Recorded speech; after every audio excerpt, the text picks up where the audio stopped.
तो जो हमारा लास्ट लेक्चर था, तो वहाँ पे हम लोगों ने बेसिकली इंट्रोडक्शन किया था सी प्रोग्रामिंग का, राइट? तो वहाँ पे हम लोग ने बेसिक बेसिक जितने भी टर्म्स थे वो सारी चीजें हम लोग ने वहाँ पे देखी थी। आज हम लोग क्या करेंगे, वहीं से वहीं के आगे से स्टार्ट करते हैं, राइट? अच्छा, लास्ट क्लास में एक दो चीज और इम्पोर्टेंट था जो हम लोगों ने वहाँ पे मैंने बोला था कि आज की क्लास में उसको डिटेल में डिस्कस करेंगे, लाइक प्री प्रोसेस और हेडर फाइल के बारे में हम लोग आज डिटेल में डिस्कशन करेंगे। तो आज हमारा जो लेक्चर है उसमें हम लोग स्टार्ट में क्या करते हैं, जो सी प्रोग्रामर्स का बेसिक सिंटेक्स को हम लोग क्या करते हैं, सीखते हैं, ठीक? तो उसके लिए क्या करता हूँ मैं, यहाँ पे नोटपैड पे जाता है और वहां पे हम लोग कुछ जो बेसिक सिंटेक्स है उसको हम लोग लिखते हैं, राइट? देखो, कोई भी अगर तुम प्रोग्राम बना रहे हो या फिर कोई भी लैंग्वेज तुम लिख रहे हो, राइट? प्रिसाइसली मैं सी लैंग्वेज के बारे में बात करूंगा अभी, राइट? तो फर्स्ट लाइन लिखते हैं हम लोग, वो क्या लिखते हैं, hash include stdr dot h। अच्छा, पिछले क्लास में ये चीज तो मैंने बता दिया था कि जो ये हैश वाला पार्ट होता है, ठीक? जब भी आप कोड लिखते हो तो स्टार्टिंग जब करते हो कोड से, तो हैश वाले बहुत सारे स्टेटमेंट्स आपको देखने को मिलते हैं, राइट? तो ये जो हमारा हैश वाला पार्ट होता है इसको हम लोग क्या बोलते हैं, हैश के आगे जितना भी चीज लिखा होता है उसको हम क्या बोलते हैं, प्री प्रोसेसर डायरेक्टिव्स, राइट? इसे क्या बोलते हैं, प्री प्रोसेसर डायरेक्टिव्स। अब ये क्यों लिखा जाता है वो अभी हम लोग जस्ट देखेंगे, ठीक? Let me complete a program in, and फिर उसके बाद एक नॉर्मल सा प्रोग्राम लिखता हूँ, printf परसेंट डी, एक सेकंड, सॉरी।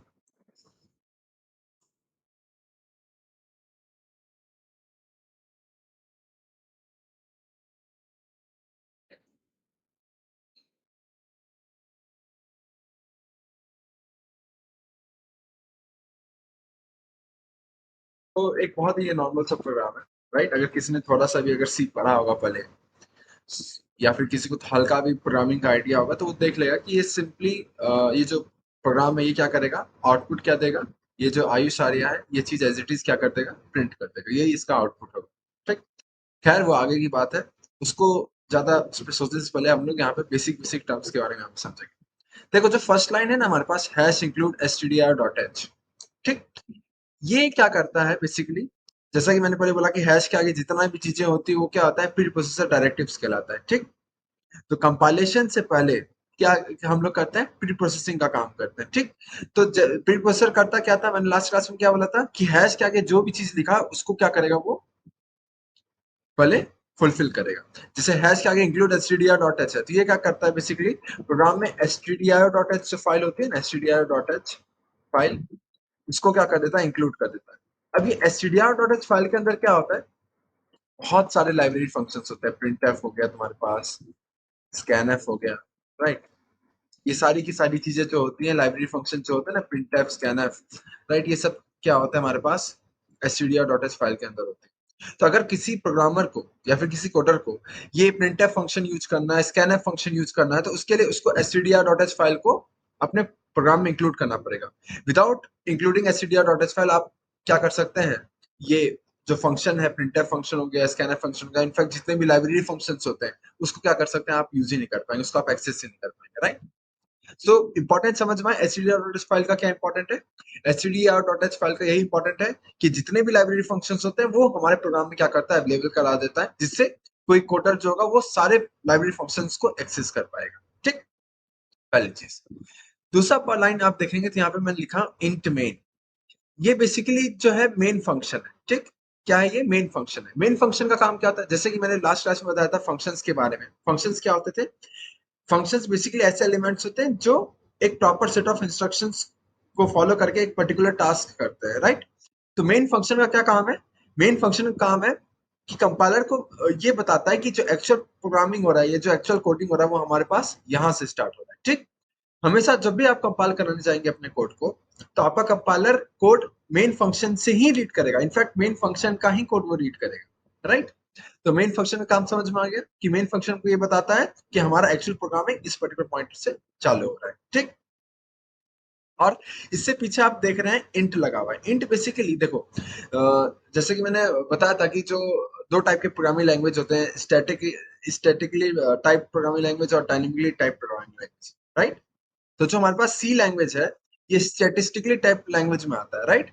तो यहाँ पे जब आप वेरिएबल्स को डिक्लेयर करेंगे या फिर फंक्शंस को डिक्लेयर करेंगे तो हमेशा उससे पहले आपको उसका डेटा टाइप बताना पड़ेगा। जैसे मेन फंक्शन लिखा है तो उसके पीछे इंट लगा है, तो मतलब ये फंक्शन, हर एक फंक्शन का अपना अपना एक रिटर्न वैल्यू होता है, राइट? ये सब फंक्शंस में जब हम लोग आएंगे तब ज्यादा डीप में समझेंगे।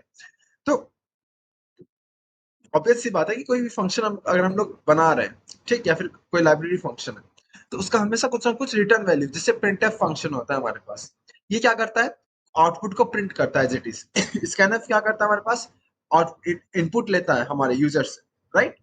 तो उसी तरीके से कोई भी फंक्शन जो होता है वो क्या करता है, एक पर्टिकुलर टास्क को अचीव करेगा। तो हर एक फंक्शन का अपना अपना एक रिटर्न वैल्यू होता है कि इस फंक्शन से हमको ये चीज रिटर्न में मिलेगा, राइट? उसी तरीके से मेन फंक्शन से हमको जो रिटर्न मिलता है वो क्या मिलता है, रिटर्न जीरो। ये क्या बताता है, रिटर्न जीरो ये हमको बताता है कि जो हम लोगों ने प्रोग्राम लिखा है वो यहाँ पे कंप्लीटली एंड हो चुका है और विदाउट एनी एरर एंड हुआ है। समझ में आई बात? ये हमको ये बताता है, ये रिटर्न जीरो हमको ये एग्जिट स्टेटस देता है किसी भी पर्टिकुलर प्रोग्राम का, राइट? तो दो चीज मैंने यहाँ पे बता दिया, मेन फंक्शन के बारे में बता दिया, इसका रिटर्न वैल्यू क्या होता है, इंटीजर होता है, और यहाँ पे जो ये जीरो आप देख रहे हैं, जो रिटर्न ये जीरो कर रहा है, तो ये हमको ये बताता है कि जो हम लोग ने कोड लिखा है वो क्या लिखा है, सक्सेसफुली एंड यहाँ पे हो गया, ठीक। उसके बाद आप देखेंगे यहाँ पे ये दो कर्ली ब्रेसेस इस तरीके से लगे हुए हैं, ठीक। इन कर्ली ब्रेसेस को हम लोग क्या बोलते हैं, स्कोप बोलते हैं, ठीक। यहाँ पे अगर मैं कमेंट के फॉर्म में लिखूं तो ये स्कोप कहलाता है, राइट? कर्ली ब्रेसेस को क्या बोलते हैं हम लोग, स्कोप कहते हैं, ठीक। ये बेसिकली एक एरिया बताता है कि कोई भी पर्टिकुलर फंक्शन कितना, कोई भी पर्टिकुलर फंक्शन कितना, मतलब इसको आप इस तरीके से समझ सकते हैं कि एक एरिया ऑफ वर्क नहीं होता है, जैसे कोई अगर मान लीजिए कोई ऑफिसर है, राइट? तो उसको एक सर्टेन डिपार्टमेंट में अगर वो काम कर रहा है तो उसका एरिया ऑफ वर्क क्या है, वो पर्टिकुलर डिपार्टमेंट। उसी तरीके से जैसे यहाँ पे ये मैंने मेन फंक्शन डिफाइन किया है, तो मेन फंक्शन के अंदर क्या क्या चीजें हैं वो ये स्कोप बताएगा, ठीक। इस स्कोप के अंदर जितनी भी चीजें लिखी गई हैं वो सब मेन फंक्शन के अंदर आता है, राइट? या फिर कह सकते हैं कि मेन फंक्शन के वर्किंग एरिया के अंदर ये आता है। जब कंपाइलर हमारे पास मेन फंक्शन को जब कंपाइलर मेन फंक्शन पे काम कर रहा होगा, राइट, मेन फंक्शन को रीड कर रहा होगा, तो इसके अंदर जितने भी एलिमेंट्स होंगे वो सब मेन फंक्शन के अंदर आएंगे, ठीक। इसका स्कोप का जब इंपॉर्टेंस तब यूज आता है जब हम लोग यहाँ पे कोई एक वेरिएबल डिफाइन कर लेते हैं, राइट? जैसे यहाँ पे अगर मैं कोई वेरिएबल डिफाइन करता हूँ इंट एक्स, राइट? इंडेक्स में डिफाइन करता है, तो एक्स एक वेरिएबल है जो इंटीजर डेटा टाइप का है, ठीक। तो ये एक्स वेरिएबल जो होगा इस मेन फंक्शन के अंदर डिफाइन किया हम लोगों ने, तो ये मेन फंक्शन के अंदर ही एक्सेसिबल होगा, ठीक। क्योंकि ये लोकल वेरिएबल, इसको आगे हम लोग पढ़ेंगे ग्लोबल वेरिएबल और लोकल वेरिएबल के बारे में। अभी के लिए जो इंट एक्स यहाँ पे मैंने डिफाइन किया है, तो ये जो एक्स वेरिएबल है ये एक लोकल वेरिएबल है क्योंकि ये मेन फंक्शन के अंदर हमने डिफाइन किया है। तो अब ये एक्स जो होगा ना वो मेन फंक्शन के अंदर ही एक्सेसिबल होगा। जैसे ही अगर मैं यहाँ पे कोई दूसरा फंक्शन डिफाइन कर देता हूँ, सपोज यहाँ पे मैं कोई दूसरा डिफाइन कर देता हूँ, वॉइड फन, इस टाइप से कुछ एक दूसरा फंक्शन डिफाइन कर देता हूँ, उसके अंदर कुछ भी चीज मैं लिख देता हूँ, राइट? कुछ कोई भी चीज जो है सटन सटन सटन कुछ कोड लिख देता हूँ मैं और यहाँ पे इसको एंड कर देता हूँ। तो अब ये जो वेरिएबल है इंटेक्स, ये तो मेन फंक्शन के अंदर डिफाइन किया गया था, तो मेन फंक्शन के ही अंदर एक्सेसिबल होगा। इस ये दूसरा फंक्शन हमारे पास, यहाँ पे मैंने कोई दूसरा फंक्शन डिफाइन किया है वॉइड फंक्शन, तो इसके अंदर वो वेरिएबल एक्सेसिबल नहीं होगा, ऑब्वियस सी बात है, राइट? कोई भी जो हमारे पास लोकल वेरिएबल होता है वो जिस फंक्शन के अंदर डिफाइन किया जाता है उस फंक्शन के अंदर ही एक्सेसिबल होता है, उसके बाहर एक्सेसिबल नहीं होगा, राइट? तो सेम कंसेप्ट यही है यहाँ पे भी मेन फंक्शन के बारे में। तो स्कोप का मतलब थोड़ा थोड़ा आप लोग समझ में आ गया, इसको हम लोग डिटेल में तब समझेंगे जब हम लोग ग्लोबल और लोकल वेरिएबल्स पर के बारे में पढ़ रहे होंगे, राइट? वहां पे हम लोग डिटेल में इसको समझेंगे। अभी के लिए स्कोप का मतलब समझ में आ गया कि स्कोप किसी भी पर्टिकुलर फंक्शन या फिर जहां पे हम लोग बहुत जगह स्कोप लगाते हैं, फॉर लूप जब यूज करेंगे या फिर जब इफ एल्स स्टेटमेंट यूज करेंगे वहां पे भी स्कोप आएगा। तो पर्टिकुलर ऑपरेटर का स्कोप क्या बताता है, एरिया ऑफ एक्सेस बताता है, राइट? कि कितना दूर तक या फिर उसके अंदर क्या क्या एलिमेंट्स प्रेजेंट है वो हमको स्कोप बताता है, ठीक। दूसरा यहाँ पे मैंने क्या किया, एक प्रिंटफ फंक्शन यूज किया और इसके अंदर क्या लिखा, आयुष आर्य, राइट?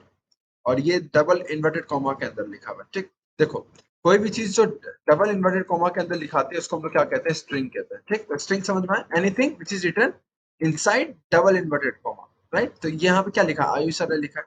तो प्रिंटफ क्या होता है हमारे पास, डबल इन्वर्टेड कॉमा के अंदर जो भी चीज होती है ना उसको एग्जैक्टली आउटपुट की तरफ क्या कर देता है, ले आता है, एग्जैक्टली आउटपुट की तरफ क्या कर देता है, उसको प्रिंट कर देता है, ठीक।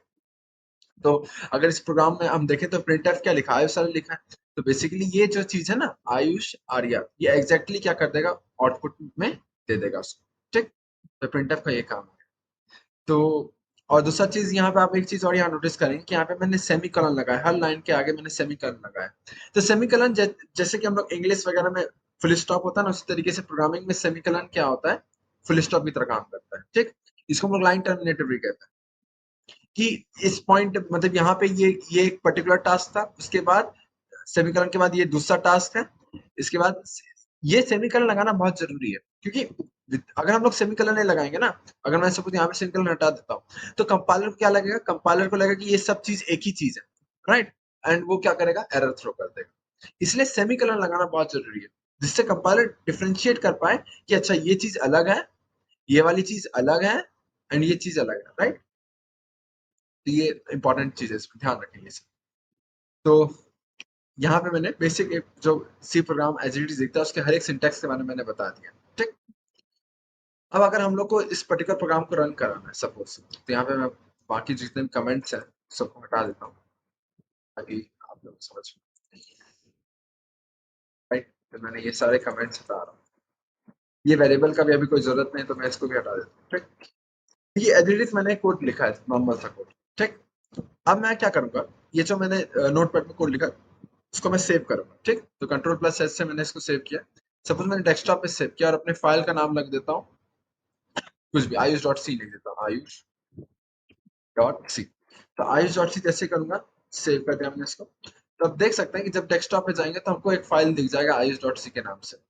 राइट, लेट्स सी कहाँ पे ये फाइल है, देखो यहाँ पे आयुष नाम का फाइल है, तो ये डेस्कटॉप पे हमारे पास क्या हो गया, प्रेजेंट हो। ठीक, अब क्या करेंगे, हम लोग टर्मिनल पे जाएंगे। कभी भी हमको रन कराना है अपने कोड को, तो हम लोग टर्मिनल पे जाते हैं। ठीक, अब ये टर्मिनल पे गए, जैसे ही हम लोग यहाँ पे गए, तो यहाँ पे पहली लाइन देखिए क्या लिखा है, सी ड्राइव लिखा है, यूजर्स यूजर। ये जो लाइन लिखा हुआ ना, ये हमको बताता है टर्मिनल का पोजीशन, कि हमारा टर्मिनल एक्चुअली प्रेजेंट कहाँ पे। तो टर्मिनल हमारा बेसिकली यूजर में प्रेजेंट है, डेस्कटॉप पे नहीं है। ये सी ड्राइव है, सी ड्राइव में यूजर्स नाम का कोई फोल्डर है, और उस फोल्डर में के अंदर एक मतलब फाइल है, या फिर कह सकते हैं उस फोल्डर के अंदर एक फोल्डर है जो यूजर नाम का है। ठीक, वहां पे हमारा टर्मिनल अभी प्रेजेंट है। तो हम लोग क्या करेंगे, इस टर्मिनल को पहले डेस्कटॉप पे लाएंगे। ठीक, तो डेस्कटॉप पे लाने के लिए हम लोग सीडी डेस्कटॉप लिखते हैं। तो सीडी का मतलब होता है change in directory.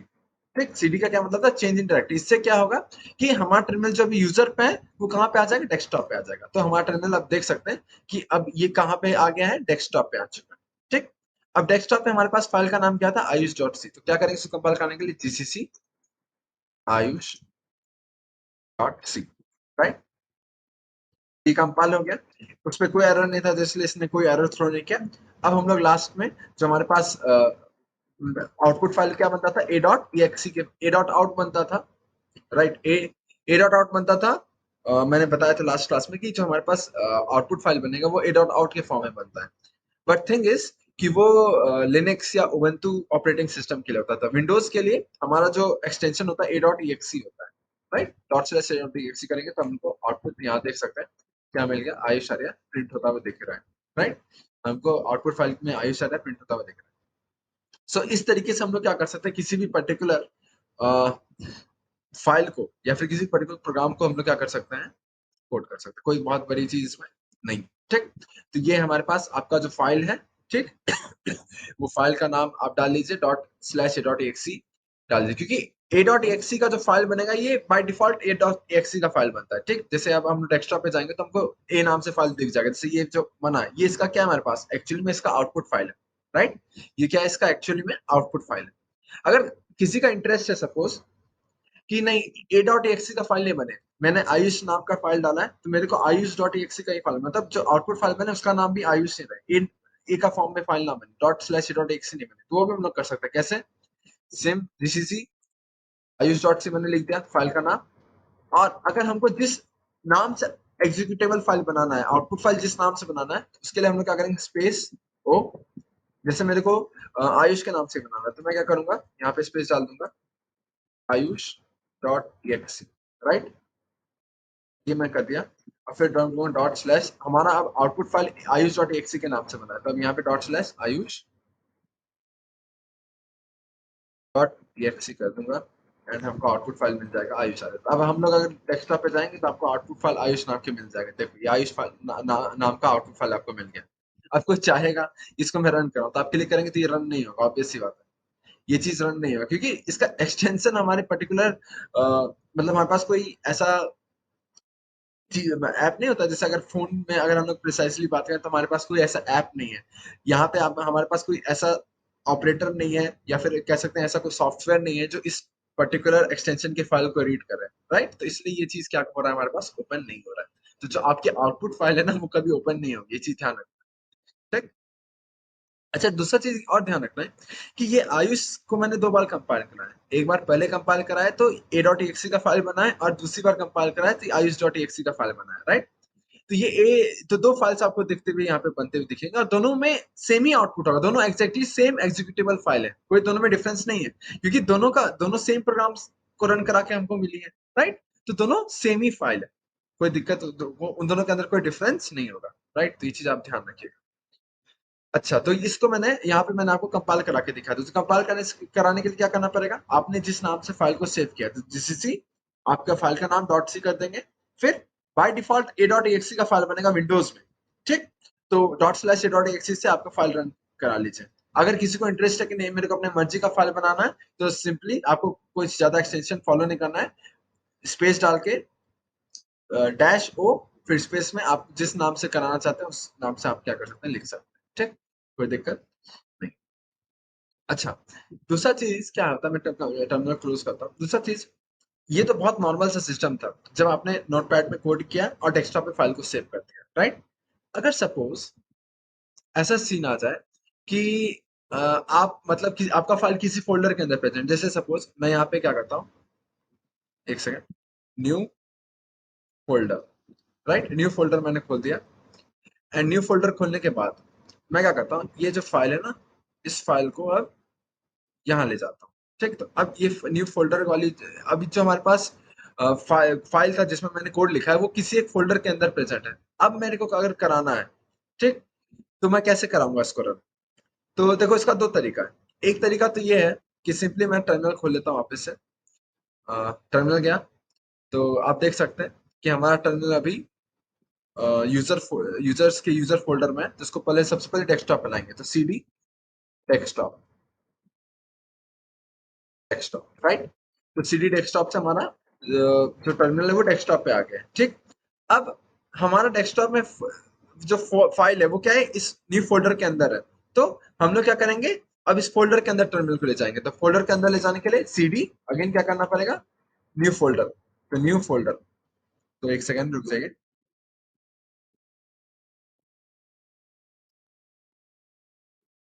New folder, right? अब हमारा क्या हो गया, आप देख सकते हैं डेस्कटॉप से फिर जो हमारा टर्मिनल कहा न्यू फोल्डर के अंदर चला गया, ठीक? अब मैं कर दूंगा जीसीसी, हमारे फाइल का नाम क्या था, Ayush dot C. GCC Ayush dot C कर दिया मैंने। तो अब ये फाइल हमारा कंपाइल हो चुका है। तो अब इसका आउटपुट फाइल क्या होगा, ./a.txt। तो अब आप देख सकते हैं यहाँ पे आयुष आर्य नाम का बन गया होगा। तो अब हमको एग्जीक्यूटेबल कोड कहाँ दिखेगा बनता हुआ, इस फाइल के अंदर देखो। एग्जीक्यूटेबल कोड अब हमको फोल्डर के अंदर बनता हुआ दिख रहा है, राइट? सो इस तरीके से हम लोग क्या कर सकते हैं, अगर हमारा फाइल किसी फोल्डर के अंदर प्रेजेंट है तो सिंपली हम लोग वहाँ फोल्डर वो मतलब डेस्कटॉप में अगर वो फोल्डर है, जैसे यहाँ पे ये फोल्डर भी हमारा डेस्कटॉप पे था, लकीली ये फोल्डर हमारा डेस्कटॉप पे था, राइट? तो हम लोग डेस्कटॉप पे ले गए टर्मिनल को और टर्मिनल डेस्कटॉप पे ले गए और फिर उसके बाद उसको न्यू फोल्डर के अंदर ले गए एंड फिर वहां पे हम लोगों ने रन करा दिया, राइट? जैसे कि यहाँ पे आप देख सकते हैं कि डेस्कटॉप पे ले गया फिर न्यू फोल्डर के अंदर ले गया। अच्छा, एक देख रहे हो यहाँ पे सिंगल इन्वर्टेड कॉमा मैंने यूज किया है। देखो, सिंगल इन्वर्टेड कॉमा तभी यूज करेंगे जब आपका यहाँ पे नेमिंग में स्पेस दिख रहा है। जैसे यहाँ पे आप देख रहे हैं ना स्पेस, तभी आप सिंगल इन्वर्टेड कॉमा यूज कर सकते हैं। पर इसी चीज ध्यान रखना, अगर यहाँ पे कोई स्पेस नहीं होता तो मैं सिंगल इन्वर्टेड कॉमा यूज नहीं करता, राइट? यहाँ न्यू फोल्डर में यहाँ पे बीच में स्पेस दिख रहा है तो आप इसको मतलब टर्मिनल पे लिखने के लिए आप सिंगल इन्वर्टेड कॉमा का यूज करेंगे, ठीक? दूसरा पॉइंट, फाइल का नाम अगर आप कभी भी बना रहे हैं तो वहां पे स्पेस नहीं दे सकते। जैसे अगर मैं यहाँ पे लिख देता हूँ फाइल का नाम, ये आयुष है एंड यहाँ पे क्या करता हूँ मैं, प्रॉपर्टीज में जाके फाइल का नाम है आयुष स्पेस आर्या, ये कर देता हूँ। ठीक, एंड फिर मैं सेव कर देता हूँ। तो ये आयुष आर्या हो गया। अब मैं अगर इसको रन कराना चाहूंगा तो ये रन नहीं कर पाऊंगा। ठीक, अच्छा, दूसरा ये तो एक तरीका मैंने बता दिया था फोल्डर के अंदर रन कराने का। दूसरा तरीका क्या होगा कि आप जिस फोल्डर में आपका फाइल प्रेजेंट है वहां पे जाइए एंड फिर राइट क्लिक करिए। राइट क्लिक करने के बाद आपको ओपन इन टर्मिनल का ऑप्शन आ जाएगा। तो ओपन इन टर्मिनल पे आ जाएंगे एंड अब यहाँ पे आप सिंपली जीसीसी, फाइल का नाम क्या था, आयुष आर्या था, Ayush space Arya dot C था। अब देखना ये रन कर एरर शो कर देगा, right, no such file in direct. तो मतलब कंपाइलर क्या होता है, फाइल की केस में स्पेस का अगर आप फाइल बनाए और फिर स्पेस डाल दिए तो वो उसको रन ही नहीं करेगा। समझ में बात, यहाँ पे ही कंपाइल हो जाएगा। जहां पे स्पेस है ना आपका, जैसे आयुष के बाद स्पेस था, वहीं पे जाके हमारा टर्मिनल स्टॉप हो जाता है। ठीक, आगे वो रीड ही नहीं करेगा उस चीज को। तो हमेशा ध्यान रखेंगे जब भी आप कोई कोड लिख रहे हैं तो उसका जब भी आप फाइल सेव करेंगे तो बीच में मतलब जिस नाम से आप उसको सेव करेंगे उस नाम में स्पेस नहीं होना चाहिए। ठीक, लेकिन जिस फोल्डर के अंदर वो फाइल प्रेजेंट है उस फोल्डर के अंदर स्पेस हो तो चलेगा। क्यों, उसको आप कैसे कंपाइल करा सकते हैं, सिंगल इन्वर्टेड कॉमा यूज करके आप उसको मतलब टर्मिनल को उस फोल्डर के अंदर ले जा सकते हैं, उसमें कोई इश्यू नहीं होगा। ठीक, ये चीज ध्यान रखना है आप। तो अभी हम लोगों ने बहुत सारी चीजें देख ली हैं, फटाफट एक बार हम लोग वापस जाते हैं इस चीज पे। तो ये जो हमारे पास प्रोग्राम था वो यही था, बेसिक प्रोग्राम था। ये क्या करता है, आयुष आर्या को प्रिंट करता है। ठीक, एंड कंपाइलेशन का मैंने यहाँ पे बता दिया for Windows dot slash A dot exe से हम लोग कंपाइल कर सकते हैं। ठीक, तो बहुत सारी चीजें मैंने आपको बता दी, किसी ये प्रोग्राम में बेसिक बेसिक सिंटैक्स का मतलब क्या होता है। दूसरा, किसी भी पर्टिकुलर कोड को हम लोग किस तरीके से कंपाइल कराएंगे वो भी चीज मैंने आपको भी बता दिया। ठीक, नेक्स्ट हेडिंग में आते हैं, कमेंट्स इन सी प्रोग्राम। तो basically comments in C program का क्या मतलब होता है, जनरली हम लोग जो प्रोग्रामिंग करते हैं तो अभी तो स्टार्टिंग जब आप करेंगे तो बहुत छोटे छोटे प्रोग्राम्स लिखेंगे तो वहां पे आपको कोई जरूरत नहीं पड़ेगा, इसका यूज समझने आएगा। बट जब आप डेटा स्ट्रक्चर्स में आ जाएंगे तो आपके प्रोग्राम 200-200 लाइन के होंगे, राइट। तो आपको 200-200 लाइन के कोड आपने तो लिख लिया, बट अगर वही कोड कोई दूसरा आदमी देखेगा तो उसको समझ में नहीं आएगा। तो उसको समझ में आए, मतलब सामने वाला आपका कोड देख रहा है उसको भी समझ में आ जाए, तो उसके लिए हम लोग क्या करते हैं, मतलब बीच बीच में इंस्ट्रक्शंस देते रहते हैं कि अच्छा मैंने इस पर्टिकुलर लाइन में ये काम किया है, इस पर्टिकुलर लाइन में ये काम किया है, जिससे क्या होगा कि सामने वाले को भी समझ में आएगा, अच्छा ये बंदा ये चीज लिखा है, ये लॉजिक लगा है, यहाँ पे ये लॉजिक लगा है, तो उसको भी रीडेबिलिटी मिलेगी उस कोड को। समझ में आए बात, तो उसके लिए हम लोग कमेंट्स का यूज करते हैं। ध्यान रखना है कि कमेंट्स एक्चुअल पार्ट नहीं होते प्रोग्रामिंग के। जब आप कंपाइलेशन कराने जाएंगे तो कमेंट्स कंपाइल नहीं होंगे, राइट। कमेंट्स जस्ट आपके प्रोग्राम में रीडेबिलिटी लाते हैं, राइट, कि आपका प्रोग्राम सामने वाला रीड कर सके, समझ सके, इसलिए बस वही काम होता है कमेंट्स का, वो कंपाइलेशन में नहीं जाएंगे। ठीक, अच्छा, कमेंट्स को दो तरीके से हम लोग यहाँ पे मेजर मतलब कर सकते हैं। एक है हमारे पास सिंगल लाइन कमेंट एंड दूसरा होता है हमारे पास मल्टी लाइन कमेंट। ये हमारे पास तरीका, सिंगल लाइन कमेंट के लिए दो स्लैश दे देंगे एंड यहाँ पे स्लैश स्टार्ट फिर स्टार स्लैश, राइट, इस तरीके से। Not actual part of the program, मैंने यहाँ बता दिया आपको ये चीज। नेक्स्ट आगे बढ़ते हैं, ये चीज हम लोग करेंगे आगे, यूज करके दिखाऊंगा मैं इसको कमेंट्स का।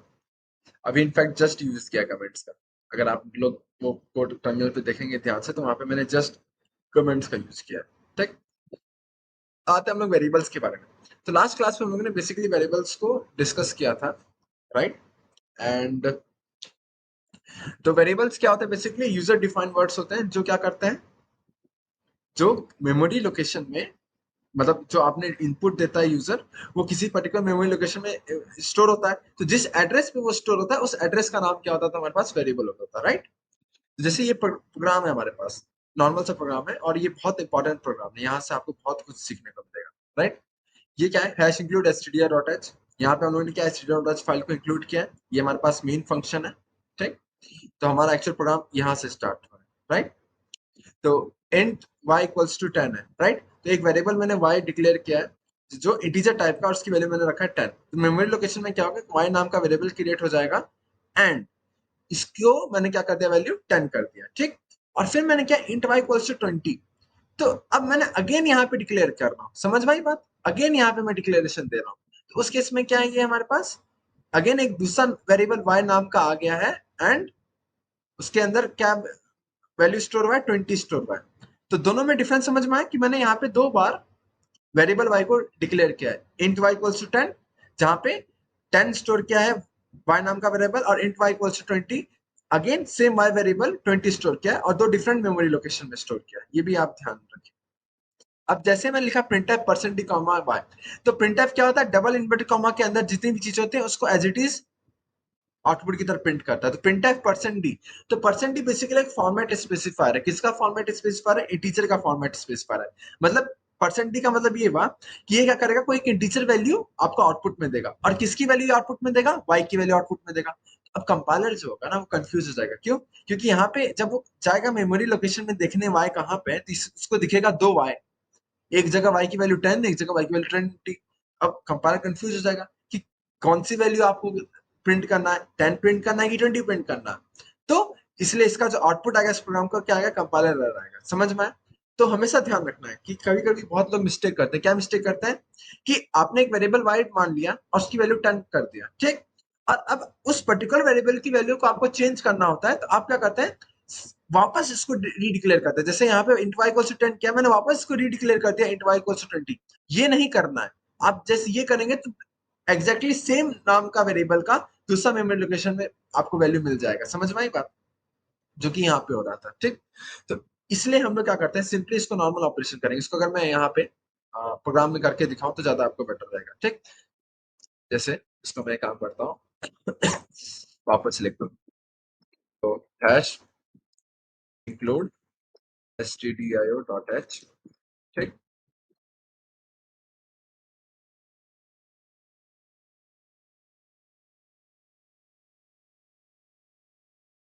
int y इक्वल्स टू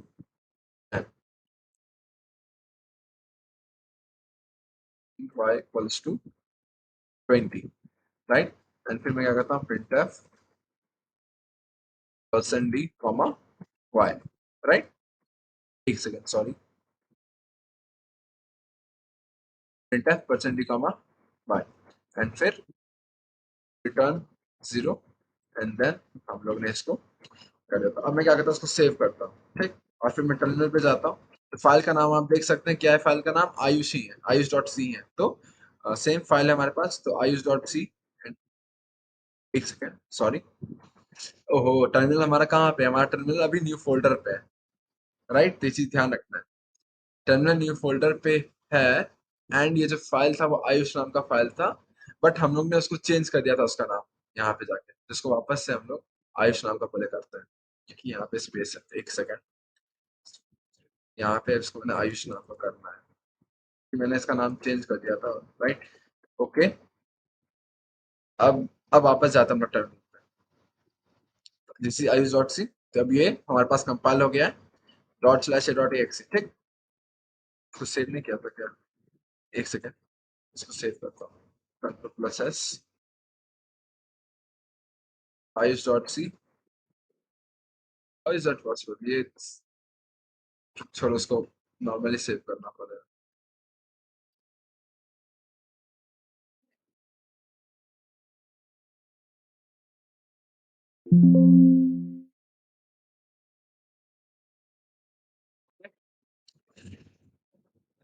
तो हम लोग बेसिकली, हमारे जो फाइल है ये कहाँ प्रेजेंट है, आयुष फाइल हमारे डेस्कटॉप पे प्रेजेंट है, राइट। तो हम लोग क्या करते हैं, इसको टर्मिनल पे जाते हैं एंड देन वापस से स्टार्ट करते हैं cd डेस्कटॉप, राइट। एंड फिर gcc ayush.c। यहाँ पे आप देख सकते हैं एरर आ गया, क्या, रीडेफिनेशन ऑफ y। मतलब समझ में, कि यहाँ पे मैंने int y इक्वल टू 20, पहले int y equal to 10 already define किया था, एंड फिर वापस मैं एक दूसरा वेरिएबल डिफाइन कर रहा हूँ जो y ही है, राइट। एंड तो उससे क्या हो रहा है, कंपाइलर कंफ्यूज हो जा रहा है, क्यों, क्योंकि दो उसके मेमोरी स्पेस में दो y आ गए, ठीक, और दोनों का अलग अलग वैल्यू है। अब कंफ्यूज होगा कि किस वैल्यू को प्रिंट करना है, राइट। तो सेम यही यहाँ पे जो मैंने एक्सप्लेन किया, वही एरर ये शो कर दिया है, ठीक। अच्छा, अगर इसको हमको एरर हटाना पड़ेगा सिंपली, अगर किसी का मान लो अब मन करता है कि मैंने एक वेरिएबल को पहले y इक्वल्स टू 10 डिफाइन कर दिया है, अब मेरा मन है क्या, कि मैं अब उसको रीडिफाइन करूं किसी दूसरे नंबर पे, तो सिंपली आपको अब वापस उसका मतलब डेटा टाइप लिखने का जरूरत नहीं है, आपको वापस उसको डिक्लेयर करने का जरूरत नहीं है, आप उसको किसी वैल्यू से इनिशियलाइज कर दो, सिंपली नॉर्मली आप y इक्वल्स टू 20 कर दो। तो अब यहाँ पे क्या हुआ है, अब यहाँ पे बेसिकली अगर मैं यहाँ मेन पेज पे जाता हूँ, एक सेकंड, अब यहाँ पे ये वाली पार्ट, ये वाला फाइल क्रिएट ही नहीं हुआ है। अब y इक्वल टू 10 था वैल्यू। अब जैसे सिंपली मैं इंट y के जगह मैं सिर्फ y इक्वल टू 20 लिख दूं, तो यहाँ पे जो 10 वैल्यू है ये हट के अब क्या हो जाएगा, हमारे पास यहाँ पे वैल्यू आ जाएगा 20 आ जाएगा। यहाँ पे जहाँ पे 10 था वहां पे क्या आ जाएगा, 20 आ जाएगा। तो यहाँ पे एक्चुअली में अब वापस कोई दूसरा वेरिएबल y क्रिएट नहीं कर रहे हो, आप y की वैल्यू को एडिट कर रहे हो। इंट y इक्वल टू 10 आपने एक बार y को डिक्लेयर कर दिया, और फिर y इक्वल टू 20 लिखा है, तो आपने y की वैल्यू को एडिट किया है। यहाँ पे रीड इनिशियलाइज नहीं किया है उसको। समझ में आई बात? तो सेम चीज यहाँ पे भी है। आप इसको क्या कर दो, सेव कर दो, एंड फिर अब हम लोग क्या करते हैं, टर्मिनल पे जाके इसको रन कराते हैं। ठीक, y की वैल्यू ये 20 प्रिंट कर देगा। ठीक, यही मैं प्रोग्राम यहाँ पे बता रहा था। नेक्स्ट जाते हैं हम लोग आगे। तो नेक्स्ट प्रोग्राम देखो, hash include stdio.h, right. stdio.h file को इंक्लूड किया हम लोग इंट मेन। ठीक, मेन फंक्शन है। Int y equals to 10, y equals to y plus 10। ठीक, अब यहाँ पे एक y वेरिएबल मैंने क्रिएट किया जिसकी वैल्यू क्या रखा मैंने, 10 रखा, और फिर y equals to y plus 10 कर दिया, यानी 10 plus 10 that is equals to 20। तो आउटपुट क्या कर दिया मैंने, 20 लिख दिया। तो प्रिंट है %d, y, तो क्या प्रिंट करेगा ये, 20 प्रिंट कर देगा। तो रिटर्न 0। तो ये आउटपुट आपको देख सकते हैं वही है, 20 प्रिंट कर देगा। ठीक, अच्छा, अब ये जो मैंने वेरिएबल्स के बारे में बताया है, ठीक, वेरिएबल नेमिंग के रूल्स। अब वेरिएबल जो हम लोग डिफाइन करते हैं उसके कुछ नेमिंग करने के भी क्या होते हैं, कुछ रूल्स होते हैं, उसको हमको क्या करना चाहिए, फॉलो करना चाहिए। देखो, वेरिएबल नेम करने के लिए हमारे पास क्या क्या अलाउंस होता है, स्मॉल ए टू जेड ये अलाउड होता है, कैपिटल ए से कैपिटल जेड तक की अलाउंस होती है, डिजिट्स अलाउड होते हैं सारे, और स्पेशल कैरेक्टर में सिर्फ अंडरस्कोर अलाउड होता है, राइट। ये सारी की सारी चीजें अलाउड है, इसके मदद से आप वेरिएबल का नाम क्रिएट कर सकते हैं। बस एक चीज ध्यान रखना है कि वेरिएबल हमारा कभी भी डिजिट से स्टार्ट नहीं होना चाहिए। वेरिएबल नेमिंग डिजिट से स्टार्ट नहीं होनी चाहिए। क्यों नहीं होनी चाहिए, ये चीज हम लोग बैक ट्रैकिंग में पढ़ेंगे। एक्चुअली होता क्या है कि लेक्सिकल एनालिसिस हम लोग करते हैं, और उसमें क्या होता है कि अगर आपका नाम जैसे 1 2 3 एबीसी, मैं कोई वेरिएबल डिफाइन करता हूँ इस तरीके से 1 2 3 एबीसी, तो इससे क्या होगा, कंपाइलर को दिक्कत क्या आएगी, कंपाइलर जब स्टार्टिंग वर्ड देखेगा 1 2 3, तो उसको क्या समझ में आएगा, उसको समझ आएगा कि ये तो एक कांस्टेंट नंबर है। स्टार्टिंग में 1 जैसे दिखेगा तो उसको वेरिएबल की तरह ट्रीट ही नहीं करेगा, उसको समझ आएगा ये कांस्टेंट नंबर है। फिर 2 देखेगा कांस्टेंट है, फिर 3 देखेगा कांस्टेंट है, फिर जब वो ए पे आएगा, जैसे वो ए पे आएगा तब उसको पता चलेगा नहीं नहीं नहीं, ये तो अब वेरिएबल है, ये तो एक वेरिएबल नेम है एक्चुअली। लेकिन तब तक बहुत देर हो चुका होगा। जैसे डॉक्टर ने बोलते आप थोड़ा पहले ले आते तो हम शायद बचा सकते थे। सेम यहाँ पे भी, जैसे इसने यहाँ पे 1 देखा ना, तो ये तुरंत डिक्लेयर कर दिया कि ये वेरिएबल है ही नहीं, ये कांस्टेंट है, राइट। और जब वो ए पे आया तब पता चला कि ये वेरिएबल है। तो अब ये वापस अपने जो डिसीजन इसने ले लिया उसको चेंज नहीं कर सकता, राइट।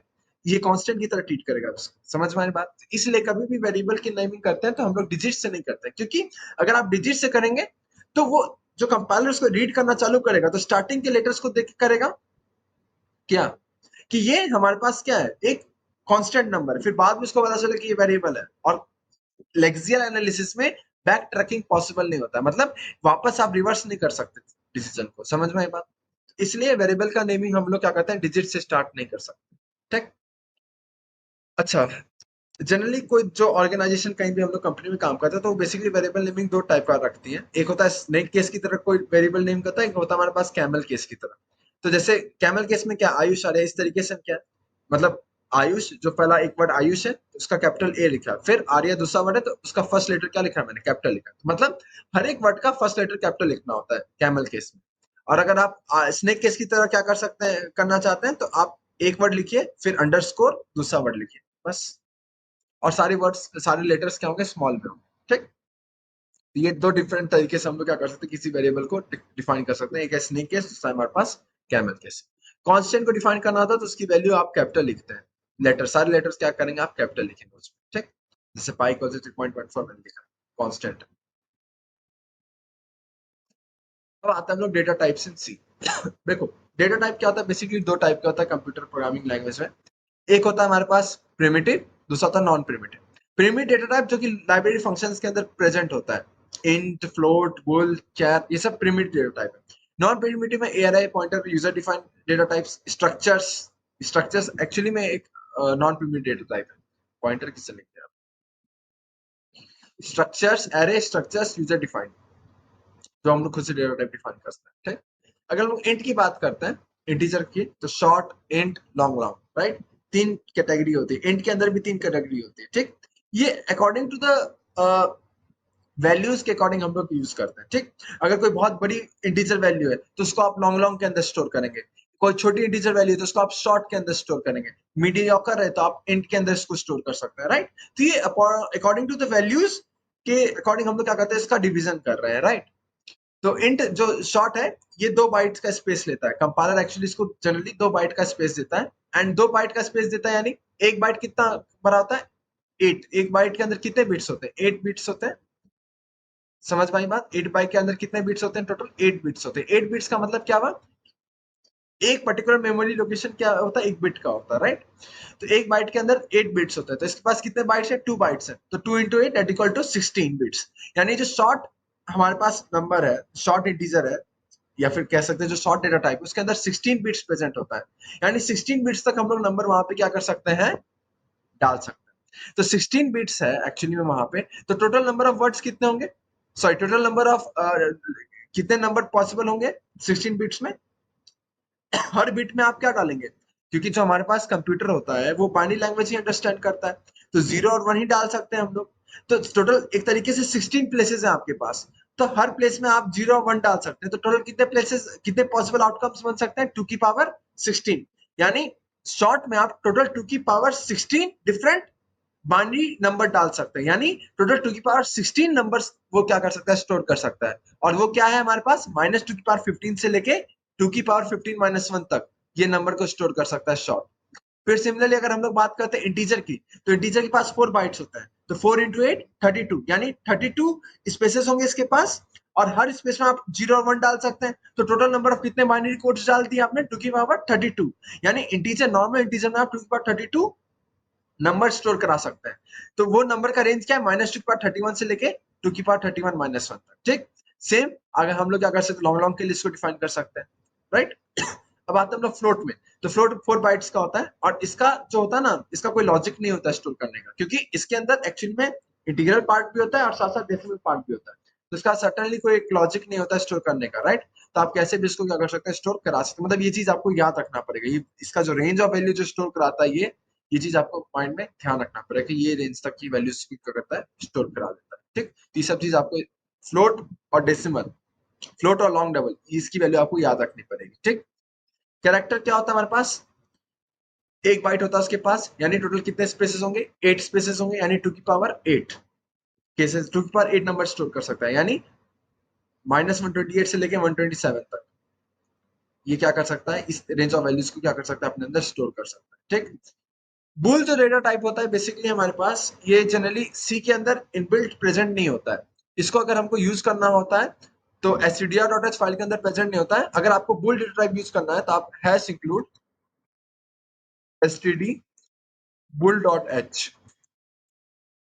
ये पर्टिकुलर हेडर फाइल को आपको इंक्लूड करना पड़ेगा, तभी आप क्या कर सकते हैं? बुल डेटा टाइप को एक्सेस कर सकते हैं। विदाउट इंक्लूडिंग इट आप बुल डेटा टाइप को सी में एक्सेस नहीं कर सकते, ठीक?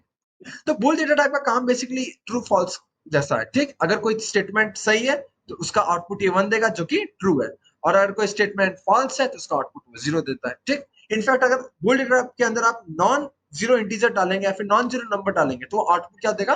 1 देगा। वो उसको ट्रू की तरह स्टेट करेगा, ठीक? तो आउटपुट क्या वो देगा? 1 देगा। और अगर जीरो वैल्यू डालेंगे तो आउटपुट ये क्या प्रेजेंट करेगा? 0 प्रेजेंट करेगा, ठीक? नेक्स्ट हम लोग आते हैं साइज ऑफ ऑपरेटर के बारे में। तो बेसिकली साइज ऑफ ऑपरेटर क्या होता है? देखो, लास्ट क्लास में हम लोग कंपाइलर और इंटरप्रेटर के बारे में पढ़ रहे थे, राइट? तो कंपाइलर जो होता है ना हमारे पास, एक्चुअली में जो कंपाइलर होता है वो सिस्टम डिपेंडेंट ऑपरेटर होता है, या फिर कह सकते हैं सिस्टम डिपेंडेंट सॉफ्टवेयर होता है। सिस्टम डिपेंडेंट सॉफ्टवेयर होने का मतलब कि अलग अलग जो सिस्टम होता है वहां पे अलग अलग कंपाइलर प्रेजेंट हो सकता है, ठीक? और अलग अलग कंपाइलर क्या हो सकता है? डिफरेंट डिफरेंट स्पेस अलोकेट करता है डेटा टाइप। जैसे कि यहाँ पे जो मैंने स्पेस लिखा है ना, कि ये 2 बाइट स्टोर कर रहा है, 4 बाइट स्टोर कर रहा है, ये 8 बाइट स्टोर कर रहा है। तो ये जो कंपाइलर होता है ये हमारे पास जीसीसी कंपाइलर है, राइट? तो जीसीसी कंपाइलर के अंदर ये मेमोरी स्टोरेज होता है। अगर कोई दूसरा कंपाइलर अगर हम लोग लेंगे तो वहां पे क्या होगा? ये डिफरेंट डिफरेंट बाइट्स दे सकता है किसी भी पर्टिकुलर डेटा टाइप को स्टोर करने के लिए, ठीक? तो अगर हम लोग साइज ऑफ ऑपरेटर की बात करें तो साइज ऑफ ऑपरेटर बेसिकली हमको यही बताता है कि कोई भी अगर हमारे पास डेटा टाइप है वो डेटा टाइप, वो जो सॉफ्टवेयर हम लोग यूज करें या फिर जो पीसी हम लोग यूज करें, उस पीसी में उस डेटा टाइप के लिए कितना बाइट्स वो पर्टिकुलर कंपाइलर दिया है, राइट? तो ये हमको साइज ऑफ ऑपरेटर बताता है। तो with the help of size of operator we can get the number of bytes located for a particular data type, right? जैसे इसको यूज हम लोग इस तरीके से करते हैं। ऑब्वियस सी बात है, ये नंबर ऑफ बाइट्स बताएगा। आउटपुट साइज ऑफ ऑपरेटर का आउटपुट क्या होगा? नंबर ऑफ बाइट्स देगा ये आउटपुट। तो number of bytes obviously integral value होगा कोई ना कोई, जिससे हम लोग यहाँ पे परसेंट डी फॉर्मेट स्पेसिफाई क्या करते हैं, यूज करते हैं, ठीक? जैसे printf percent D size of int मैंने लिखा है, तो ये क्या बताता है? इंटीजर डेटा टाइप का कितना स्टोरेज है, कितना स्टोरेज आप इंटीजर डेटा टाइप को दिए हैं, कितना मेमोरी स्पेस आप इंटीजर डेटा टाइप को दिए हैं, वो हमारा नंबर ऑफ बाइट्स के टर्म में आउटपुट ये देगा, राइट? तो ये चीज ध्यान रखें। तो ये हमारा साइज ऑफ ऑपरेटर का यूज होता है। इसमें एक और अच्छी बात होता है कि जो साइज ऑफ ऑपरेटर होता है वो कंपाइल टाइम ऑपरेटर होता है। कंपाइल टाइम ऑपरेटर का मतलब ये होता है कि जब आप इसको कंपाइलेशन करने जाएंगे ना, तो जो आपका सोर्स कोड है, जो आपने कोड लिखा है, उस कोड में, मेन कोड में जितनी भी चीजें हैं वो सब तो कंपाइल होंगी, लेकिन साइज ऑफ ऑपरेटर के चीज, साइज ऑफ ऑपरेटर के अंदर आप कोई भी ऑपरेशन कर रहे हैं, राइट? वो चीज कंपाइल नहीं होगा। समझ में आई बात? वो मैं क्या करना, उसको मैं एग्जांपल से दिखाता हूँ, ठीक? जैसे ये एज इट इज तो रहेगा, मैं थोड़ा सा इसी में चेंज करूंगा, ठीक? जैसे मान लो मैंने एक वेरिएबल डिफाइन किया इंट x इक्वल्स टू 10, तो यहाँ पे मैंने एक x नाम का वेरिएबल डिफाइन किया जो इंटीजर डेटा टाइप का था, ठीक? अगर अब मैं क्या करता हूँ, printf printf percent d comma size of x plus plus करता हूँ सपोज, ठीक? और क्या करता हूँ मैं, printf percent d comma size of, या फिर ऐसे simply printf percent d comma x लिख देता हूँ, ठीक? एंड फिर मैं 0 करता हूँ। ये चीज मैं अब करता हूँ, ठीक? एक चीज ध्यान रखो, बहुत लोगों को अभी पता नहीं होगा कि एक्स प्लस प्लस का मतलब क्या होता है। एक्स प्लस प्लस बेसिकली एक यूनिटरी ऑपरेटर है। इसका मतलब होता है x equals to x plus one, right? X plus plus का मतलब क्या होता है? X equal to x plus one. अब देखो यहाँ पे मैंने कमेंट्स का भी यूज किया है, ठीक? तो कमेंट्स भी आप लोग देख चुके हैं कैसे में यूज करना है आपको, ठीक? तो एक्स प्लस प्लस का मतलब क्या होता है? X equal to x plus one. तो इस प्रोग्राम में मैंने क्या किया है, एक वेरिएबल एक्स डिफाइन किया था जिसकी वैल्यू 10 रखा था, ठीक? और फिर मैं साइज ऑफ ऑपरेटर के अंदर x प्लस प्लस करता हूँ, which means x equals to x plus one, right? तो अब कायदे से देखा जाए तो x की वैल्यू क्या हो जानी चाहिए? 11। अब देखा जाए तो x की वैल्यू क्या हो जानी चाहिए? x इक्वल्स टू क्या लिखना होना चाहिए? 11 होना चाहिए, ठीक? बट अगर हम लोग इसको रन कराएंगे ना, तो पहली बात, size of x plus plus क्या होगा? x की वैल्यू 11 हो गई। अभी हमारे हिसाब से x की वैल्यू क्या होगी? 11 होगी, ठीक? 11 क्या है? इंटीजर वैल्यू है, तो साइज ऑफ ऑपरेटर क्या देगा? इंटीजर वैल्यू जितना, मतलब कंपाइलर जितना स्पेस दिया इंटीजर वैल्यू को स्टोर करने के लिए, उसका आउटपुट वो दे देगा, right? And printf percent x में क्या आना चाहिए? आउटपुट 11 आना चाहिए, क्योंकि x प्लस प्लस हो गया, ठीक? अगर मैं अब इसको सेव करता हूँ और अगर हम लोग टर्मिनल पे जाते हैं इसको रन कराने, ठीक? तो टर्मिनल पे जाएंगे, so this is terminal, and हम लोग करेंगे cd डेस्कटॉप, राइट?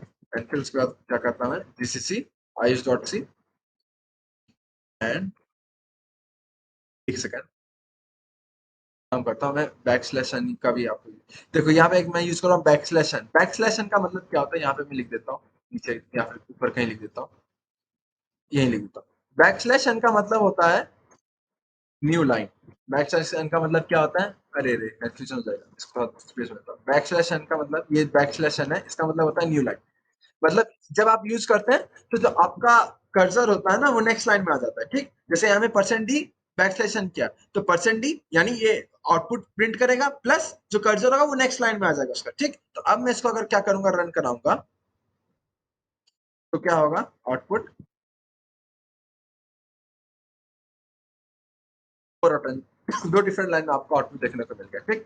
तो 4 का मतलब क्या है कि नंबर ऑफ बाइट्स कितना इंटीजर स्टोर कर रहा है? यहाँ पे 4 बाइट्स स्टोर कर रहा है, क्योंकि मेरा जीसीसी कंपाइलर, ऑब्वियस सी बात है, मैंने पहले बोला जीसीसी कंपाइलर 4 बाइट्स देता है इंटीजर वैल्यू को, ठीक? तो 4 बाइट्स स्टोर कर रहा है, ठीक? यानी 32 बिट्स। इंटीजर वैल्यू के लिए कितना स्पेस दिया गया? 32 बिट्स का स्पेस दिया गया, राइट? दूसरा, प्रिंट है परसेंट एक्स में, एक्स की वैल्यू क्या प्रिंट हो रही है? यहाँ पे 10 प्रिंट हो रही है, राइट? 11 नहीं हो रही, तो यही मैं बताना चाह रहा हूँ कि जो साइज ऑफ ऑपरेटर है वो कंपाइल टाइम ऑपरेटर है। ये जो मेन कोड लिखा हुआ है, जितना भी मेन कोड लिखा हुआ है यहाँ पे, वो सब ऑपरेट होगा, बट साइज ऑफ के अंदर जो भी चीजें लिख रहे हैं वो चीज ऑपरेट तो होती है बट एग्जीक्यूट नहीं होगी। मतलब x प्लस प्लस तो हो गया बट x की वैल्यू 11 नहीं आएगी, क्योंकि वो हमारा ऑपरेटर के अंदर काम हो रहा है, हमारे पास एक्चुअल कोड में काम नहीं हो रहा है, उस पर्टिकुलर ऑपरेटर के अंदर काम हो रहा है, राइट। तो वहां पे वो चीज हो चुकी है, वो चीज रन हो रही है, बट एक्चुअल कोड में वो चीज रिफ्लेक्ट नहीं होगी। समझ में आई बात? तो यही पॉइंट मेरे को यहाँ पे समझाना था, ठीक। तो ये हमारे पास साइज ऑफ ऑपरेटर की कहानी थी। तो हम लोग कहाँ गए यहाँ पे तो साइज ऑफ ऑपरेटर का यही हमारे पास कॉन्सेप्ट है, ठीक। तो आज के लिए हम लोग क्या करते हैं, इतना ही करते हैं। होपफुली मैक्सिमम चीज मैंने डिटेल में कवर किया होगा। प्री प्रोसेसर, लिंकर और हेडर फाइल बचा था, राइट। उसको अभी हमने काम करते हैं, उसको भी यहाँ पे एक्सप्लेन कर देते हैं, ठीक। देखो, प्री प्रोसेसर क्या होता है, कंपाइलेशन से पहले क्या होता है, प्री प्रोसेसिंग का काम होता है, ठीक।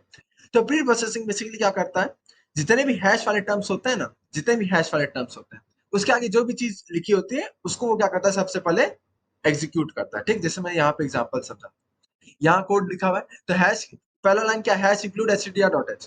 तो कंपाइलेशन से पहले प्री प्रोसेसिंग का काम होगा, तो ये क्या करेगा, हमारे प्रोग्राम में str.h फाइल को इंक्लूड कर देगा, ठीक। तो प्री प्रोसेसिंग के बाद हमारा प्रोग्राम कुछ इस टाइप से ऐसा दिखेगा, str.h फाइल इंक्लूड हो जाएंगी, और उसमें बहुत जितने भी चीजें होते हैं ना हमारे पास, printf हो गया, scanf हो गया, और भी बहुत सारी जो जो लाइब्रेरी फंक्शंस हैं, वो सारी की सारी चीजें हमारे पास है। गेटस के लिए तो हम लोग string.h लेते हैं, गेट क्या टाइप, जितनी भी हमारे पास चीजें होती हैं वो सारा जो भी हमारे पास लाइब्रेरी फंक्शंस होता है, वो सारे सारे लाइब्रेरी फंक्शंस हमारे अंदर प्रेजेंट हो जाएंगे, ठीक।